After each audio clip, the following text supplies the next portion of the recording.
que ver el capítulo respectivo. ¿Ubicaste el libro de terapéutica?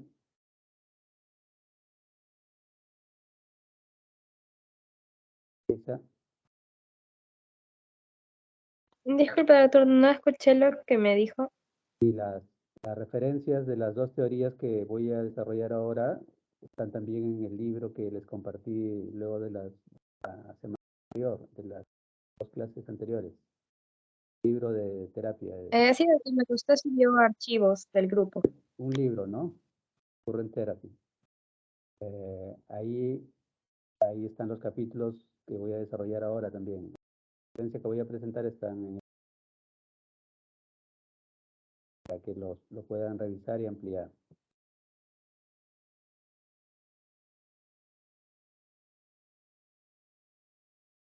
Dices,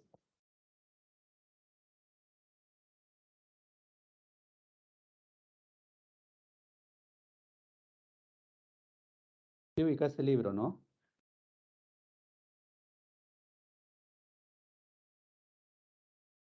Doctor, usted lo subió a los archivos en el grupo del Teams. Sí, lo ubicaste, digo, ¿no? Sí, están los archivos. Sí, a ese me refiero, ya, por si alguien no lo ha podido ubicar, está ahí, ya, para que pueda acceder si aún no lo ha hecho, ¿no? ¿Empezamos, Melissa? Sí, doctor, creo que ya podemos empezar. Bueno, esta es la primera teoría de hoy, terapéutica de la hipertensión arterial, y el segundo tema es terapéutica de la falla cardíaca. Y el seminario que vamos a desarrollar en este capítulo está dedicado a la fibrilación auricular, que va a desarrollar el siguiente martes, 4 de la tarde. Este tema de hipertensión arterial es un tema frecuente en la práctica clínica, importante, no es solo para el tipo de cardiología, es más, ni siquiera él debería manejar esto, ¿no? Es para medicina interna, medicina incluso general. Vamos a ver de qué se trata. Ciertamente es un tema amplio, tiene su complejidad, pero vamos a ver cómo lo abordamos. Esta es la referencia que voy a utilizar y como les decía, está en el libro que ya está en la plataforma de Microsoft, pueden acceder a él, ampliar la presentación. Y empezamos señalando que la hipertensión arterial es una enfermedad pues prevalente, ¿no? En la costa de nuestro país puede comprometer o afectar a un 10 a 15% de la población. Un control adecuado de este problema va a significar una reducción del síndrome coronario agudo de hasta un 20-25%. Una disminución, una reducción de los desórdenes cerebrovasculares en un 30-35% y también de falla cardíaca hasta en la mitad de los casos, ¿no?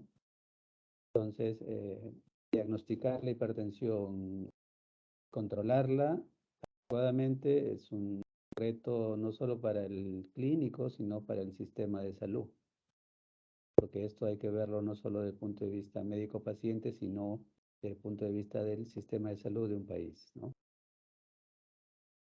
El diagnóstico de la hipertensión no se hace solo con un registro de presión alta, es con una tendencia, excepto pues que hay una cifra de una presión arterial muy elevada y exista clara evidencia de daño de órgano blanco, me refiero pues a riñón, corazón, retina, etcétera, ¿no? Generalmente hacemos el diagnóstico con una tendencia en las cifras, ¿no?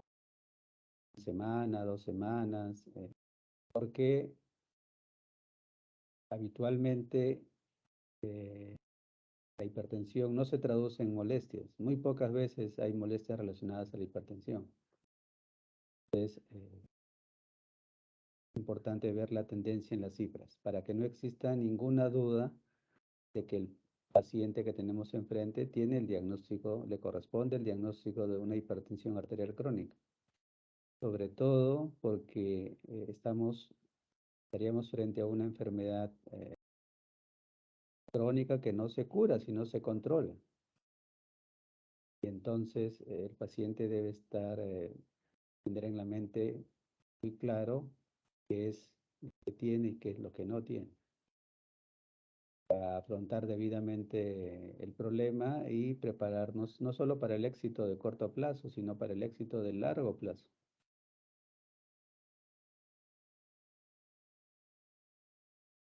Y en ese sentido, el hecho el diagnóstico no necesariamente va a implicar que ya tenga que empezar ese mismo día un tratamiento. También debe haber alguna preparación personal o familiar para abordar el problema, porque no se trata de que cumplan el tratamiento una semana o un mes y luego lo dejan. Prepararnos para trabajo de largo plazo, como les voy diciendo.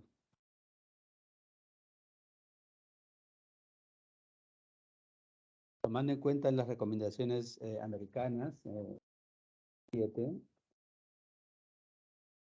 cifras de presión alta o de presión arterial que se pueden obtener en consultorio, y tenemos 4 estratos de certificaciones de presión arterial, siendo la normal aquella en la que se obtienen cifras por debajo de 120 sobre 80 milímetros de mercurio, ¿no?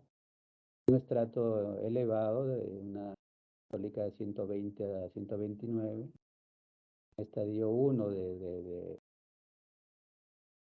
presión arterial de 130 a 139 y un estadio 2 mayor o igual a 140 sobre 90. Entonces, tengan en cuenta estos estratos para definir qué momento es muy claro la toma de decisión respecto del inicio del tratamiento o la meta del tratamiento. Cuando uno decide empezar a hacer una intervención, debe tener también claro hasta dónde ir para considerar que el problema está adecuadamente controlado. Normal, elevado, estadio 1 y estadio 2 de presión arterial. La hipertensión arterial es esencialmente primaria o esencial, no hay una causa definida, ¿no? Y eso es largamente en el 95%, 90, 95%. Casos. Sin embargo, podemos encontrar factores asociados que incrementan la probabilidad de desarrollo de la hipertensión arterial en el tiempo, ¿no? Los factores están ahí, ¿no? La obesidad, el consumo exceso de sal, tabaco, alcohol, uso prolongado de AINES o antiinflamatorios no esteroideos.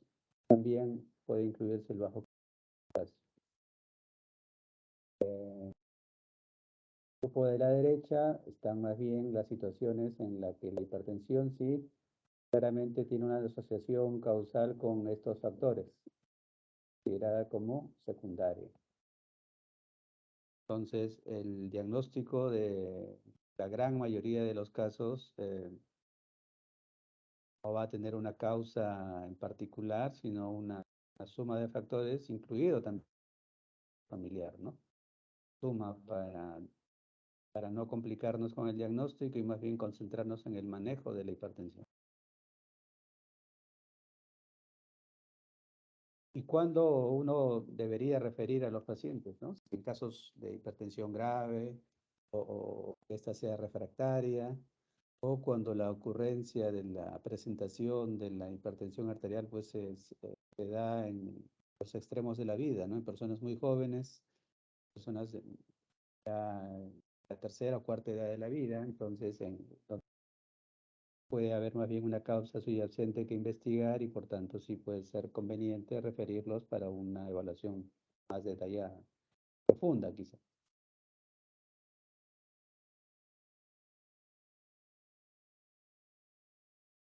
Para hablar de complicaciones de la hipertensión arterial no podemos desligarnos del otro problema grande, importante que tenemos en práctica clínica, que es la diabetes mellitus, ¿no? Juntas, pues, hacen que el daño de órganos sea mayor y sea más importante, ¿no? Y al respecto, tenemos dos grandes grupos, ¿no? Macroangiopatía y la microangiopatía.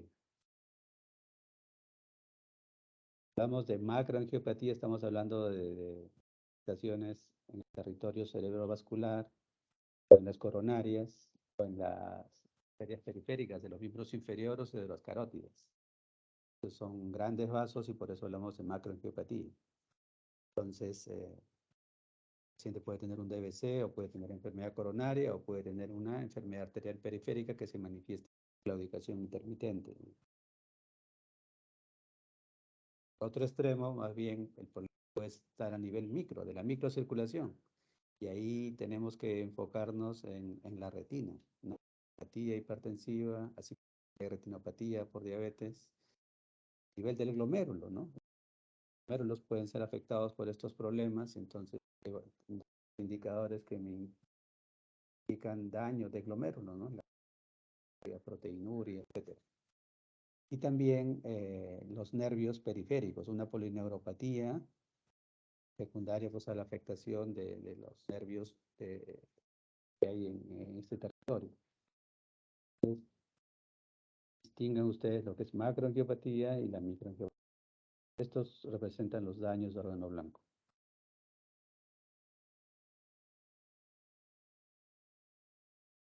Siempre en el manejo, en el tratamiento, hablamos de las medidas no farmacológicas y luego de las medidas farmacológicas, ¿no? Medicamentos y no medicamentos.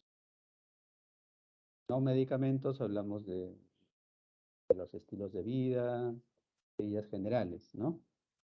Que quizá en el plano individual sean difíciles de medir efecto, pero que sí tienen una demostración de resultado cuando se evalúan a nivel colectivo, ¿no? Entonces, en ese sentido, y es recomendable que las personas hagan un esfuerzo por seguir estas recomendaciones porque sí tienen una traducción en beneficio, ¿no? Por ejemplo, si se reduce el peso, ¿no? El peso se mantiene en un índice de masa corporal de 18 a 25, la reducción del peso puede fluctuar de un 5 hasta 20 milímetros de mercurio, ¿no? Si se cambia un estilo de dieta saludable, también hay otro rango de disminución de la presión arterial. Mismo el consumo de sal, la caminata, ¿no? Actividad principal casi como rutina en el día, y el consumo de alcohol. Acá he puesto moderar o evitar porque depende ya de la situación cultural, ¿no? Hay unas naciones donde el consumo de alcohol está muy extendido, va a ser difícil ahí dar eso, más bien en ese escenario podríamos hablar de moderar. En otros casos, países o naciones donde el consumo no es mayor, sí, quizá podamos hablar de evitar el consumo de alcohol, ¿no? Entonces, eso también tiene una reducción en cifras de presión arterial. Entonces, sí, las medidas generales tienen un efecto y un impacto y hay que hacer todo el esfuerzo para tratar de seguirlas, pero también acompañados de las medidas farmacológicas porque a veces no son suficientes, ¿no? Ahora, usar medicamentos no siempre es bueno, pero si no tenemos alternativa, tenemos que seguirlos. Y en ese sentido, hay que evaluar siempre el riesgo-beneficio de usar determinado medicamento. Cada clase de medicamentos están aprobados, pero siempre hay que evaluar su perfil de seguridad. Entonces, pueden ser muy eficaces, muy efectivos, pero tienen algún riesgo o efecto colateral que hay que vigilar, que hay que tener muy presente, tan en el mismo nivel de la eficacia o la efectividad. Y aquí el hecho de tratarlos no es solo el obtener una reducción en las cifras de la presión arterial, sino que con ello hay una disminución del riesgo cardiovascular, de otros desenlaces, ¿no? De la ocurrencia, como vimos, de desórdenes cerebrovasculares, de falla cardíaca, etcétera. O sea, que no es solo tener menos cifras de presión arterial alta, sino que eso se traduce en un beneficio, en un impacto clínico importante.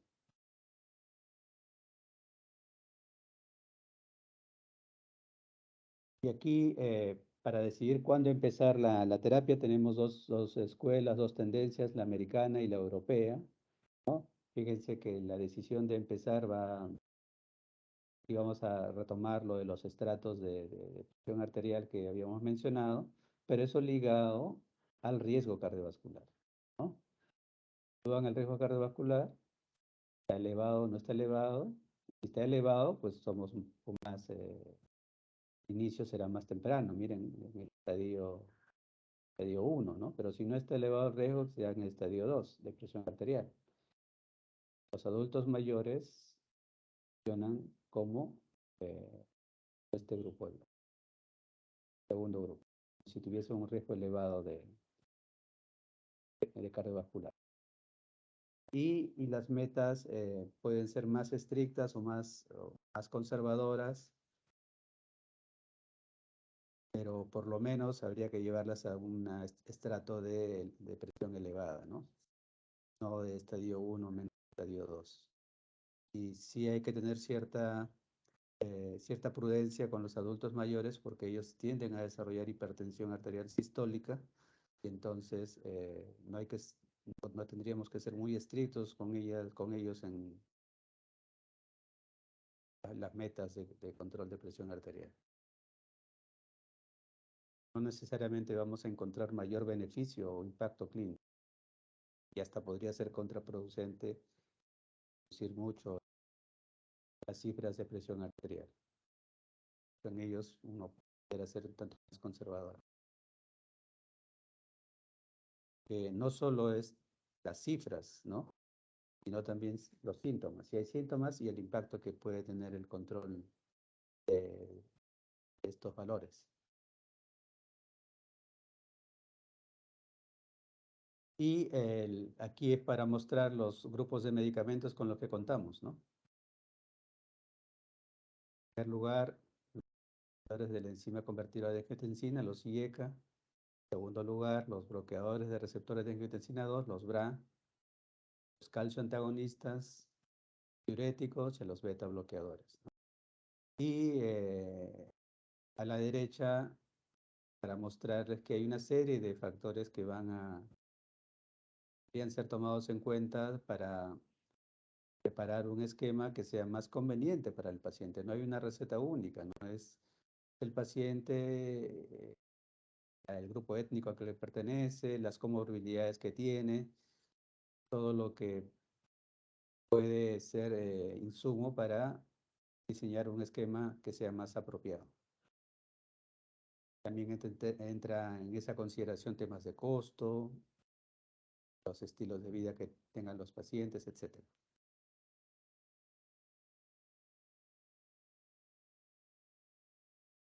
La propuesta es de cómo empezar el tratamiento farmacológico, es una propuesta escalonada, ¿no? De menos a más, pero generalmente, como señalan los europeos, la terapia inicial puede incluir ya una combinación de medicamentos, ¿no? Por ejemplo, en general, los IECA, siempre hay que procurar que los IECA o los BRA formen parte del tratamiento inicial. Y vamos a valorar si es conveniente empezar con ellos o calcio antagonistas y podemos ver si agregamos desde un inicio los diuréticos como las tiazidas, ¿no? De hecho, una buena combinación inicial pueden ser los IECA con, por ejemplo, los sartán y amlodipina. puede ser un esquema para empezar, podría ser suficiente. Siempre vamos a ver el ajuste de la dosis cada semana o cada 2 semanas. No es que el resultado de una dosificación se va a evaluar en 1, 2, 3 días, sino hasta menos una semana. En el segundo paso, podemos ver si a esa combinación le agregamos o no diuréticos. Entonces, el paso 3 podemos estar ya con IECA o con los BRA, calcio antagonistas, incluso diuréticos, con 3 clases de medicamentos. No vamos a combinar IECA con BRA, es uno de los dos. Entonces, en el paso 3 podemos tener cualquiera de estos dos, más calcio antagonistas y más diuréticos. O sea, tres clases de medicamento. No son suficientes con dos, a las dosis ya plenas, digamos un tercero. Siempre midiendo la cifra de presión arterial, siempre teniendo las tendencias en la presión arterial. En ese sentido, es importante que los pacientes o la familia de los pacientes tengan un rol activo, no esperar solo el control que uno puede hacer en consultorio, sino es muy importante el control que tienen de la presión en la casa, las cifras de la presión en casa, de forma interdiaria, por lo menos 2 veces a la semana, en las noches, en el momento que puedan hacerlo, de preferencia con un control de la presión a nivel del brazo, no de la muñeca, del brazo. Están registrando la cifra de presión arterial días fijos, independientemente de si tienen síntomas o no. Eso es mucho más, es mejor que solo tomarse la presión cuando la persona tiene algún síntoma. Entonces, días fijos, independiente de si hay síntomas o no, y evaluamos la tendencia. Porque un grupo de ellos más bien tiende a elevarse la presión en la consulta, regresan a la casa y se normaliza. Entonces, los pacientes deberían traer con su registro de presión arterial en la casa y valorar la tendencia. Eso es mucho mejor que solo las cifras del consultorio. Y en el paso 4, ya podemos considerar el uso de espironolactona, ¿no? Esterona, y esta situación puede clasificarse, como vamos a ver, como quizá una hipertensión resistente o refractaria, ¿no? Y en ese escenario agregar.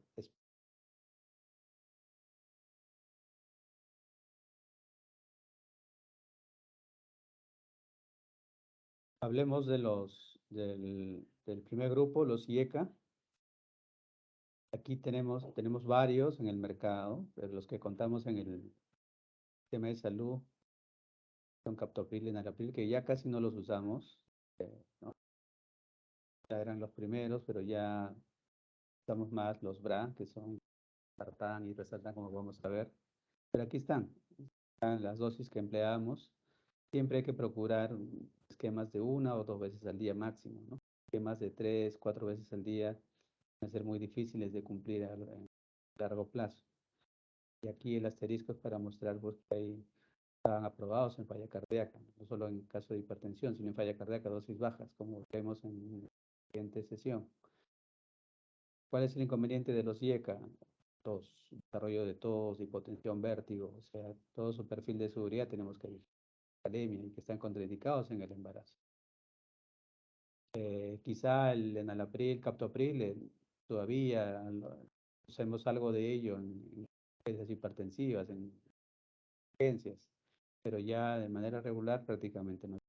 Está un poco de enalapril, que ya es muy, muy poco. Ahora, aquí hay otros que pueden encontrar en el mercado. Lo que se trata es de que ustedes se familiaricen con uno, con dos productos, que los conozcan bien y que los sepan usar y ir vigilando pues su perfil de seguridad, ¿no? No hay una preferencia particular, es a que ustedes se puedan dar más. Decía, estos son los BRA, ¿no? Es lo que empleamos actualmente en sartán. El valsartán salió del mercado por una recomendación y porque tenía componentes que podían ser efectos nocivos, entonces fue retirado del mercado. Y nos hemos quedado sobre todo con los sartán, que es la gran mayoría, y hay otro subgrupo menor que usa irbesartán. Pero tienen otras opciones en el mercado, los nombres químicos.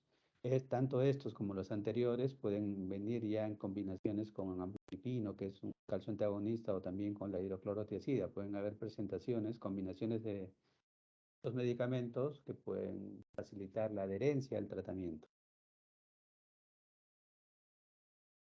Y esas combinaciones pueden tener un costo mayor, ¿no? Que habría que sopesar si pueden ser asumidos por el paciente o su familia. Actualmente en este caso hay que tener cuidado con la hipercalemia, con la disfunción renal, también ahí está contraindicado en el caso de este grupo.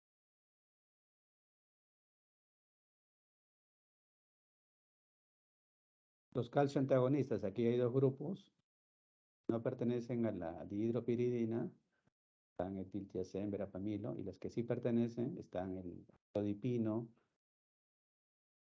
dipino de acción prolongada, que son los que usamos más, ¿no? Aquí las dosis, miren, estos tienen actividad en el periférico, ¿no? Pero respecto de la conducción cardíaca y la contractilidad del corazón, el verapamilo tiene mayor efecto. Por eso es que hay que tener cuidado si el paciente tiene falla cardíaca, no va a ser una opción considerar este medicamento. Y estos productos están aprobados para angina, o sea, si el paciente además de la hipertensión tiene enfermedad coronaria, podría ser una opción. Además que también pueden favorecer el control de la arritmia que puedan tener los pacientes. Los que pertenecen a la dihidropiridina, como les decía, el amlodipino, el nifedipino, y tenemos, estos son los que más usamos, amlodipino, una dosis de 2.5 a 10, pero la dosis usual es de 5 miligramos. 5 miligramos de amlodipino, preferencia en las noches, y va a ser suficiente. Incrementar a 10 no necesariamente va a traer más beneficios, sino puede traer más problemas, porque el inconveniente con estos medicamentos es que el paciente puede desarrollar edema, ¿no? ¿Y quién quiere tener edema? Es cómodo. Entonces, si es que no funciona con 5, en lugar de pensar en incrementar la dosis a 10, quizá haya que pensar en buscar otra clase de medicamentos que forme parte del esquema de tratamiento. Y el nifedipino de acción prolongada, ¿no? De 30 a 60 miligramos una vez al día, de preferencia en las noches, es lo que usamos actualmente. Antes se usaba el nifedipino de 10 miligramos, que tendría que usarse cada 8 horas, que ya no es una opción, ya prácticamente no debe usarse. También tiene el efecto de taquicardia de rebote, entonces resulta mucho más inconveniente desde el punto de vista cardiovascular.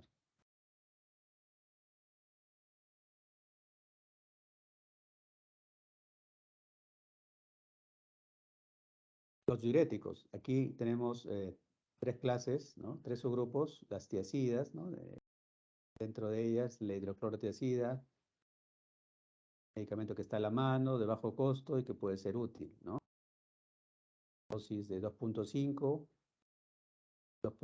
o máximo 25, no, procure no llegar a 50 miligramos porque el inconveniente de este producto, sobre todo si se usa en forma prolongada, es que pueden haber disturbios metabólicos, ¿no?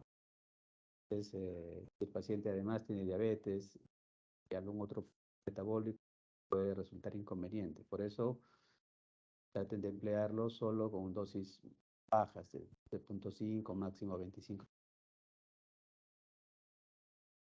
Ahora, los diuréticos, ¿no? Es otra clase, es otro subgrupo de los diuréticos de ASA, ¿no? Es otro subgrupo de medicamentos en esta clase. Y tenemos sobre todo la furosemida, igualmente de bajo costo, ¿no? Pero estos medicamentos tienen que usarse varias veces al día, 2 o 3 veces al día. Son potentes, pero su uso sobre todo se establece cuando el paciente tiene una enfermedad renal crónica.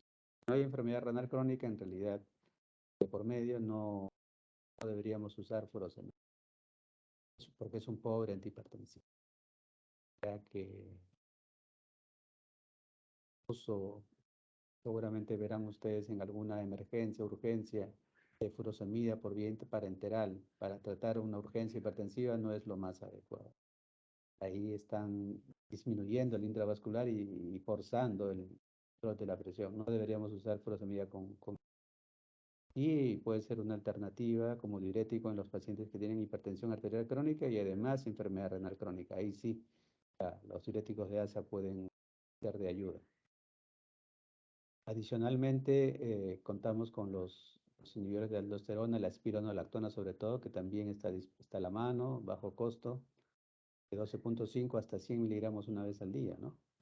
Pero hay que tener cuidado con la hipercalemia metabólica, ginecomastia, o sea que no es solo cuestión de prescribir, ¿no? Sino que hay que ser muy claro si realmente el beneficio va a ser mucho mayor al riesgo. Y como ya les estaba mencionando, sobre todo lo usamos para situaciones de hipertensión refractaria o resistente. Entonces, generalmente procuren usar una dosis de 25 miligramos, no más, ¿no? Es que llega el escenario en el que esto es el siguiente paso.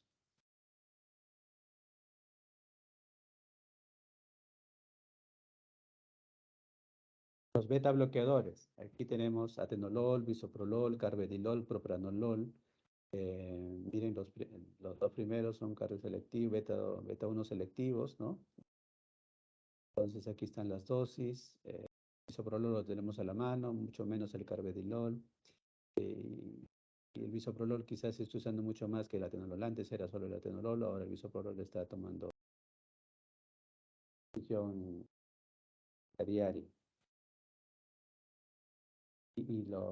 También se puede usar para controlar frecuencia cardíaca y también incluso en falla cardíaca. O sea, esto a tener en cuenta.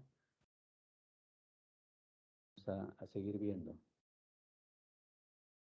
Otros medicamentos existen para el control de la presión, quizás son mucho más alejados, ¿no? Metildopa, todos ellos es el que lo tenemos disponible, ¿no? A nivel central, hay otros que actúan a nivel periférico y otros que actúan a nivel directo. El vasodilatador directo de hidralacina, en el caso a nivel periférico tenemos la terazocina, o sea que los pacientes que tienen tema de crecimiento prostático, que usan medicamentos como este, el efecto colateral puede ser que actúan a nivel de la presión arterial y pueden servir para reducir la presión arterial, pero el punto es que no tienen un efecto, un impacto en cuanto a los desenlaces cardiovasculares y mejoran la presión y eso hay que tenerlo en cuenta para ver las dosis componentes del esquema antihipertensivo, pero no van a traducirse en una reducción de los desenlaces cardiovasculares, que es lo que también buscamos tratando de controlar la hipertensión. Junto con la metildopa a nivel central, tenemos clonidina, reserpina, pero esos no los tenemos a la mano. Para que sepan qué nivel.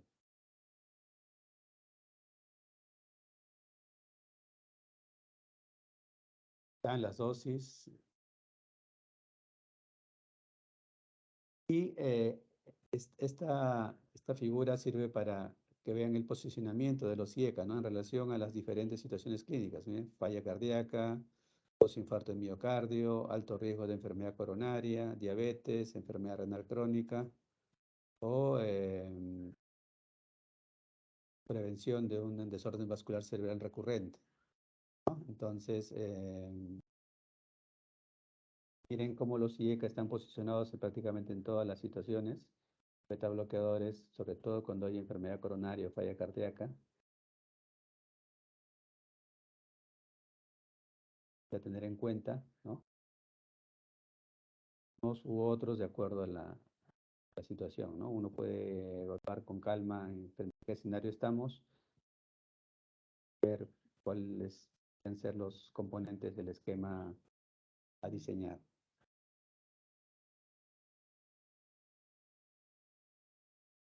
Aquí para mostrar que el grupo étnico negro, personas de etnia negra, más que de raza negra, etnia negra, pues, ellos podemos considerar de inicio, en lugar de los IECA o los BRA, los calcio-antagonistas.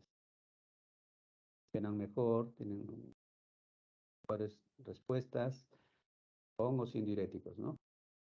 Y es similar al comportamiento que tienen los adultos mayores.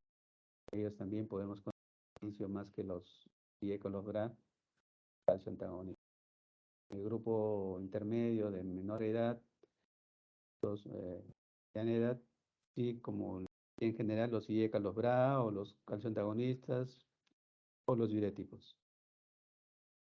En segunda línea, aquí se incorporan los beta bloqueadores. Tercera línea, si estamos frente a una situación de ya de hipertensión resistente o refractaria, los testosterona, la espironolactona.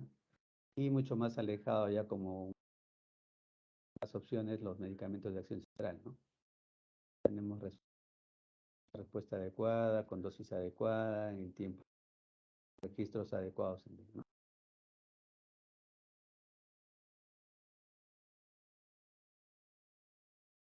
Ahora,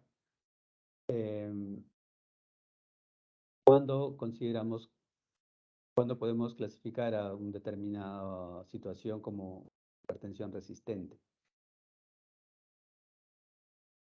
Cuando obviamente hay una falla en el control de la presión arterial, pero verificando que la adherencia, la regularidad del tratamiento sea adecuada y que el paciente esté recibiendo efectivamente 3 clases de medicamentos, ¿no? Una de ellas sean los diuréticos, o sea, que están recibiendo IECAS o BRAS, también calcio antagonistas y también diuréticos. Y con esos 3 clases de medicamentos, el paciente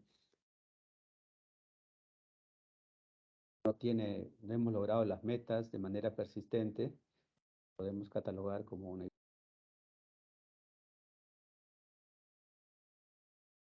esa situación, podemos considerar el uso de espironolactona, pero siempre hay que tener presente de que esta situación no forme parte pues, de la percepción de alguna causa subyacente que deba ser abordada, ¿no? Es ir al facilismo decir, esto es una hipertensión resistente, cuando en realidad se está desarrollando situaciones ya no comunes. Estamos frente a escenarios en los que hay que considerar incluso la posibilidad de una causa subyacente, ¿no? Que requiera mayor investigación. Estamos, como decíamos, en los extremos de la vida, en situaciones donde hay que pensar no solo la resistencia, sino una causa de por medio que haya que investigar, ¿no? Por algún otro indicio que podamos tener en el caso. Si algo no encaja, no cuadra, entonces de repente no solo es una hipertensión resistente, sino que hay de por medio otra cosa que requiere evaluación también. Esto debe estar claro. Pero si no hay nada de eso y solo es la hipertensión, y entonces es cuestión de afinar el tratamiento, podemos seguir la secuencia. Hay una señal de peligro. Ahora vayamos a 2 situaciones, urgencia hipertensiva y emergencia hipertensiva. Términos que tienen que manejarlos de manera muy clara. Hay mucha confusión al respecto, ¿no? Y esa confusión se traduce en medidas adecuadas a la hora de manejar a los pacientes que tenemos. Urgencia hipertensiva, ¿no? ¿Cómo se define? Como una hipertensión grave. Cifras de presión sistólica mayor a 220, diastólica mayor a 125, o sea que parece realmente altos, muy altos. Sin embargo, el paciente puede no tener ninguna molestia, estar tranquilo. No tengo ninguna molestia en especial, pues verificamos las cifras y está en 220 sobre 125. Estamos frente a una urgencia hipertensiva. Si bien es cierto, las cifras son muy elevadas, no tenemos que precipitarnos en manejo intensivo. Tenemos varias horas o hasta 24 horas o varios días incluso para controlar ese caso.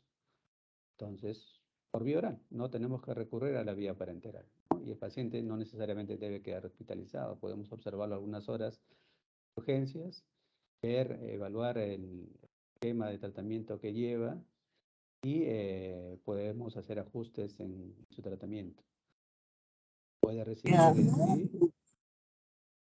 captopril o nifedipino de liberación prolongada por algunas horas y ver cómo va y luego tratar de calmarlo, verificar que no hay signos de alarma y puede ser dado de alta con la recomendación de que se controle la presión de manera diaria o interdiaria por una semana, 2 semanas, hasta que lo puedan evaluar en el programa de hipertensión de su policlínico o del médico que lo está siguiendo en consultorio.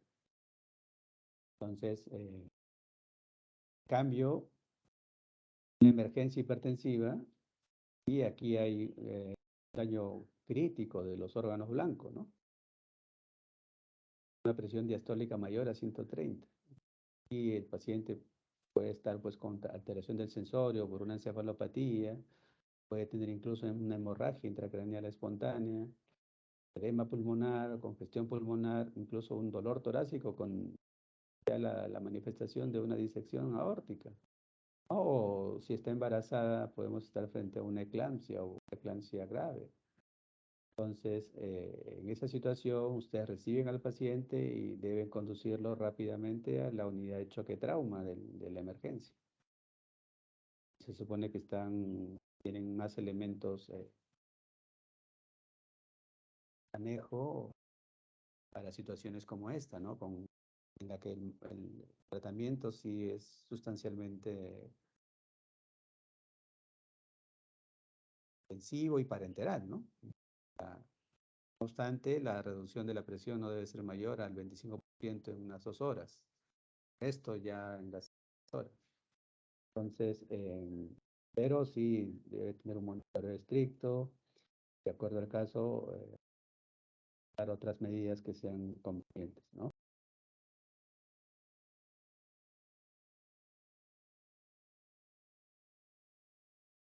Con esto terminamos este primer tema.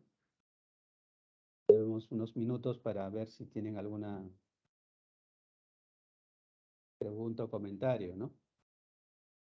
A ver aquí.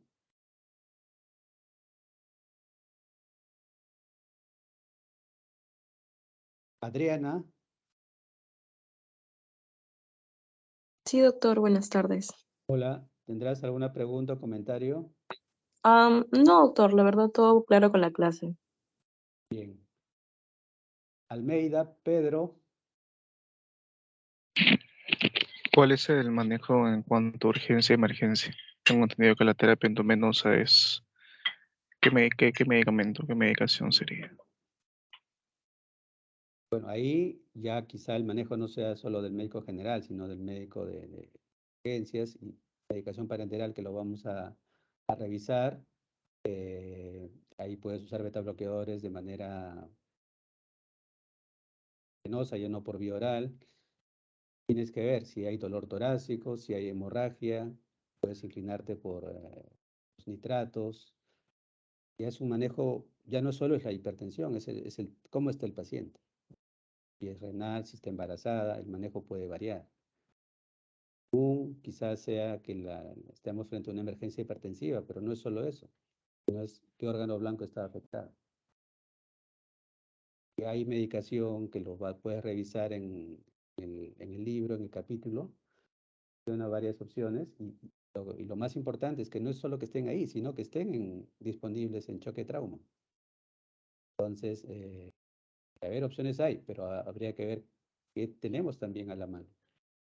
Entonces, revisa por favor ese capítulo, ese tema en ese capítulo donde vas a ver algunas opciones de manejo parenteral. Incluso no solo es manejo, sino también qué pruebas hago, porque si sospecho de una hemorragia intracerebral, deberé asegurar la vía aérea, el ABC, y ver luego si tengo que hacer una tomografía o no, ¿no? Entonces, o si el paciente está en emergencia también, insuficiencia renal grave y también tengo que dializar. O sea, ya es un conjunto de medidas, no solo la presión. ¿Sí?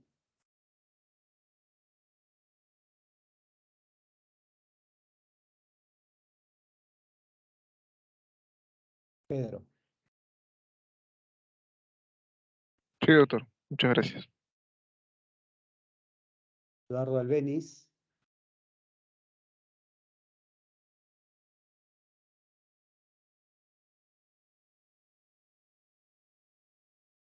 Hola.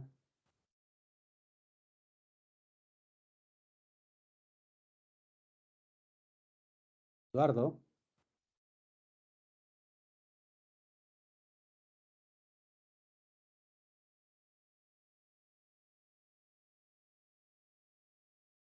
Eduardo.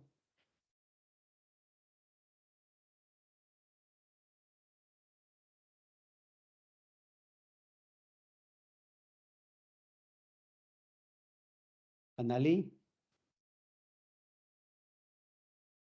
Sí, doctor, buenas tardes. Hola. ¿Tienes alguna pregunta, comentario? No, doctor, ninguna pregunta. Eduardo, ¿quieres decir algo? Anef. No, doctor. Prieto.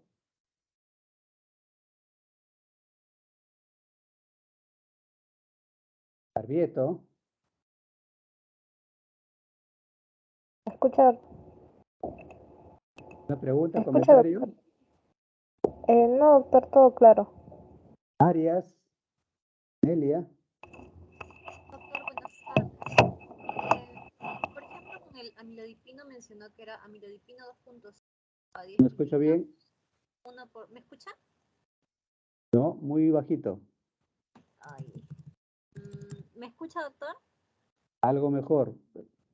Mencionó que en amilodipino era de 2.5 a 10 miligramos, uno por día, pero también mencionó que se podía iniciar con 5. La dosis usual de 5 miligramos al día. Procuren no pasar de 5 miligramos porque van a tener más edema que más beneficio.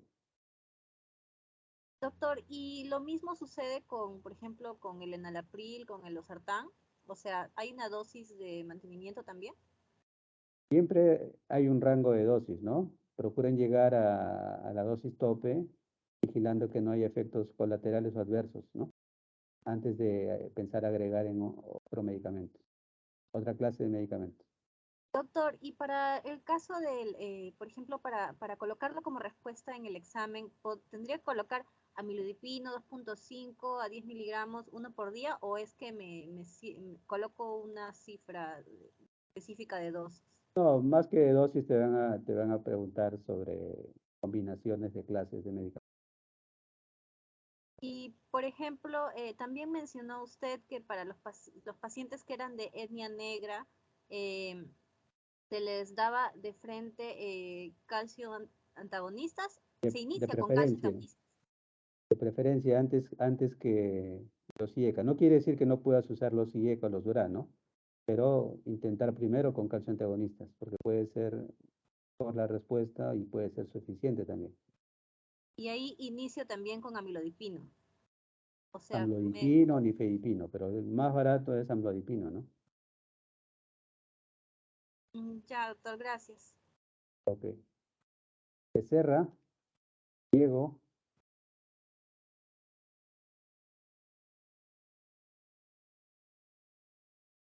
Becerra,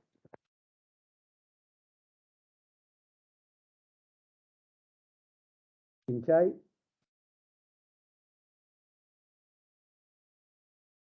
Sí, doctor, buenas tardes. hola, No tengo ninguna pregunta. Cristina, Sí, doctor, buenas tardes. algo, No, sí, sí ha quedado claro, doctor. Cristóbal, Cristian, Sí, doctor. Buenas tardes. ¿alguna Eh, pregunta o comentario? sí, doctor. En un cuadro que usted presentó con respecto creo que los escalones que usted mencionó en las terapias, ¿cuándo cambiar un fármaco por otro en este caso? Porque creo que se empieza No es tanto cambiar, con sino yecas quizá o agregar, aras, ¿no? creo, ¿no? Quizá agregar. Obviamente siempre puede haber la posibilidad de cambio cuando hay sobre todo un efecto colateral o adverso intolerable, ¿no? Si un paciente está usando, por ejemplo, Alapril a buen tiempo, el paciente está habituado, pero tiene tos crónica y él no la tenía y eso es secundario al medicamento, es mejor cambiarle, ¿no? Se va la tos. A la inversa, si un paciente tiene una enfermedad pulmonar crónica, ¿para qué le agrego un IECA que le puede producir tos? ¿No? Entonces, de lo que se trata es no incrementar riesgos, ¿no? Más seguro con el tratamiento. Digo, siempre procurar esquemas de una, máximo 2 veces al día. ¿Sí? Ya, doctor, gracias. Oli, Doctor, buenas tardes. Doctor, ha hola. estado clara la explicación, doctor. Muchas gracias. Flores, Margarita, No, doctor, todo está claro. Freddy. Doctor, buenas tardes. Todo claro, doctor. Bien. Héctor,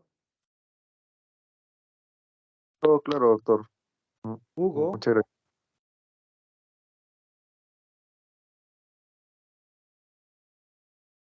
Hugo, Sí, doctor. una pregunta, comentario. Doctor, cuando recién se diagnostica una hipertensión arterial, ¿cuál sería el tratamiento? Eso he tratado de explicarles.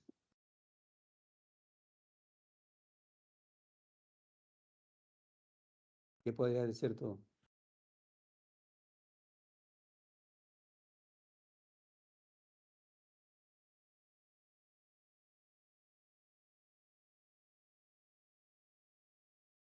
Ingrid,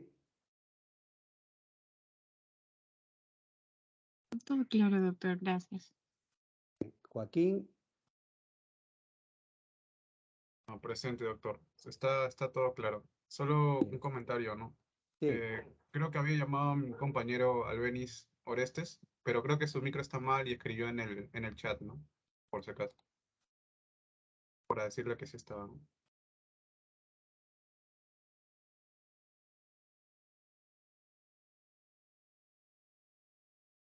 Y él pregunta por qué en las personas de etnia negra se prefiere calcio antagonista si no IECA, ¿no? Se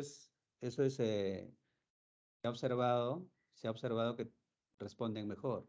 Y quizá eso tenga que ver con la fisiopatología que hay detrás, ¿no? Entonces, la observación se traduce en una recomendación. Y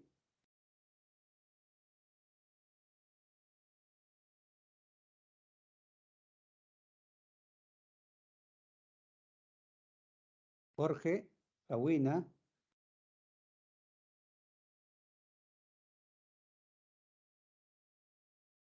Jorge,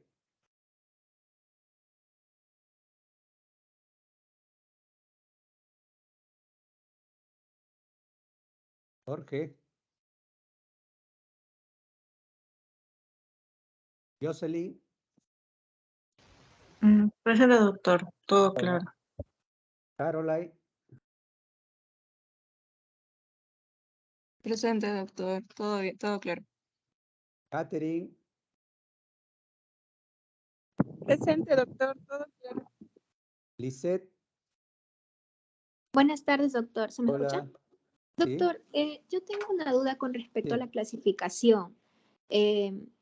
Nosotros, bueno, nos tenemos que guiar de la guía americana o de la guía europea, porque en la guía americana del 2017 considera que el estadio 1 es de 130 sobre 80, pero ya para la guía europea, en el 2018 se considera que la de grado 1 es de 140, la sistólica. Entonces, tengo esa duda con respecto a la Sí, clasificación, yo porque diría que en cualquier caso, lo importante es tomar en cuenta el riesgo cardiovascular, la edad del paciente, el grupo étnico y puedes seguir cualquiera de las dos escuelas con la que te sientas mucho más cómoda eh, y bueno, seguir la escuela, no cambiar, ir cambiando en el camino. Cualquiera de las dos, no es que una sea mejor que la otra, simplemente son dos tendencias. Y quizá no hay una verdad absoluta, ¿no? Entonces, lo que hay que hacer es vigilar cómo va el paciente y procurar, quizá más importante incluso que eso, sea pues la regularidad del tratamiento, que el paciente que cumpla con el tratamiento, hacer todo lo posible para que esto sea lo más simple posible y más llevadero posible, ¿no? ¿Sí? Sí, en todo caso, para temas de, bueno, para el futuro podría yo guiarme con la guía europea, pero en temas del examen, ¿cómo se va a considerar? ¿Como la guía americana o la guía europea? Porque como los valores varían en cuanto a los estadios de grado 1, grado 2, entonces esa es la duda que tengo ahorita. Solo pensando en el examen. No, porque lo que pasa es que en No geriatría se preocupe, hemos sí. considerado la guía europea. Entonces, Entonces, ahora la usted planteó pregunta, la guía americana. si encuentras una pregunta que te deja dudas en el examen, no está bien planteada la pregunta. La pregunta tiene que ser clara, tiene que ser capciosa, ¿no? Si hay alguna punto relacionado con eso en el examen, la pregunta va a ser clara. Está bien, doctor. Muchas gracias. ¿Sí? No hay que preocuparse por ese lado. Lucero. Presente, doctor. Todo claro. Muchas gracias. Luis Martín. Doctor, buenas tardes. Escucho abajo. A ver. Buenas tardes, doctor. ¿Cómo está? Hola, mejor ahora. Ya, tengo una duda. En cuanto a urgencias hipertensivas, cuando un paciente presenta presión sistólica mayor de 220, de acuerdo a lo que usted nos ha mencionado, siempre tiene que ser el tratamiento con fármacos como el captopril, nifedipino, siempre va a ser de liberación lenta. Sí, ahí no hay que usar ni furosemida parenteral, ni hay que usar nifedipino de 10 miligramos de acción rápida, no, con toda calma. El paciente puede decir, doctor, ¿cómo puedo estar horas? Señor, tenemos todo el tiempo, nosotros vamos a estar acá 12, 24 horas, tenemos 24 horas para manejar su hipertensión y como les digo, si quieren un solo día, de repente en varios días. Es solo cuestión de ajustar o afinar su esquema de tratamiento y explicárselo. Y verificar que no haya señales de alarma, órganos blancos, y el paciente en las siguientes horas dar confianza y explicarle a él, a su familiar, puede ser controlado perfectamente en los siguientes días. Claro, porque a veces el paciente se alarma al ver que la presión sistólica no baja o baja 10 miligramos de mercurio, o milímetros de mercurio, ¿no? O baja mínimo. Entonces, el paciente se vuelve estresante, se desespera, ¿no? Y el daño colateral que puede haber de órganos, porque no, entre comillas, no hace efecto el fármaco, ¿no? Entonces ahí no todos son medicamentos, es cómo llegas al paciente. Por eso puede estar un tiempo en emergencias hasta que adquiera confianza y luego se puede ir. Y si no, hasta el tiempo que sea necesario, ustedes están ahí, lo van viendo cada hora, para que ya vean que el paciente está así más tranquilo, ha comprendido la situación, ya está el familiar presente y puede irse más tranquilo. Gracias, doctor. ¿Sí? Luis, Paul.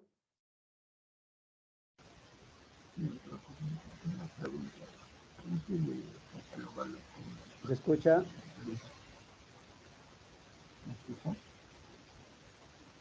Luis.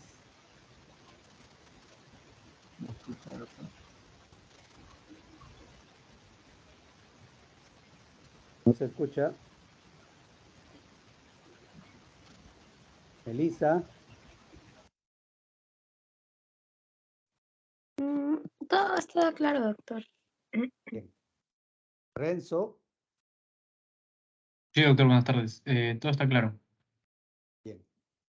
Rosa. Buenas tardes, doctor. Una consulta. Sí. Con respecto a la referencia que justo fue una de las primeras diapositivas, un paciente que viene con, por ejemplo, con una de las consecuencias de esto, por ejemplo, un ACV que ya ha pasado ya como antecedente y es no tratado, ¿no? O sea, fue llevado a emergencias, pero luego va a recibir tratamiento. Aún así es candidato para nosotros para derivarlo, ¿verdad?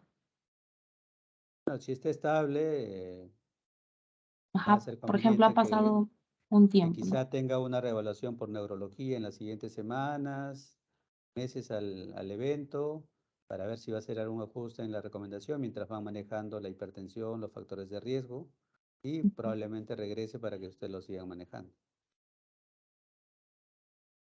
Ah, ya, Siempre hay que entonces ver no. qué quedó pendiente, ¿no?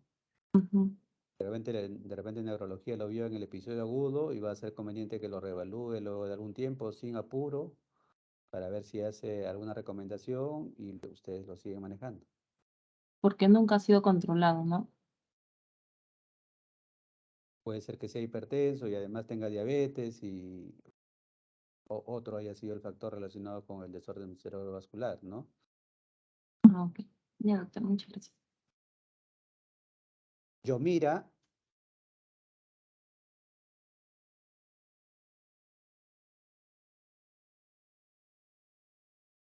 pero Úrsula, la referencia no tiene que ser porque o temor, no sé, por eso no puede ser la referencia, es referencia simplemente para más el trabajo, ¿no? Pero yo no quiero trabajar, lo refiero. No sé, o miedo, ¿no? El motivo de la referencia, debe estar muy claro, ¿no? Lisa,